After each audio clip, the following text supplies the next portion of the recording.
ഇന്നത്തെ ഉത്തരങ്ങൾ ആരംഭിക്കുന്ന അക്ഷരം പ. മയിലിന്റെ തൂവലിനെ വിളിക്കുന്നത് പീലി. ഒരു വളർത്തുമൃഗം. പട്ടി. പ്രഭാതത്തിൽ അച്ചടിച്ച വാർത്ത നൽകുന്നത് പത്രം. താമരയുടെ മറ്റൊരു പദം പുഷ്പം. പത്മം. സമാധാനത്തിന്റെ പ്രതീകമായ പക്ഷി പ്രാവ്. ദൈവസന്നിധിയിൽ നടത്തുന്ന സംഭാഷണം പ്രാർത്ഥന. ജീവനില്ലാത്ത ശരീരം പ്രേതം.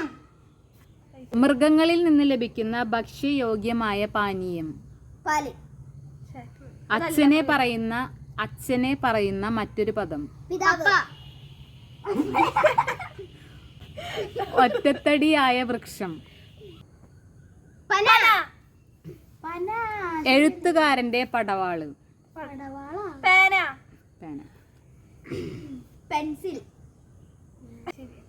ഒരു പരിപാടിയുടെ കാണികളെ വിളിക്കുന്നത് ഉത്തരവാദിയാണ്. കമന്റ് ചെയ്യണേ.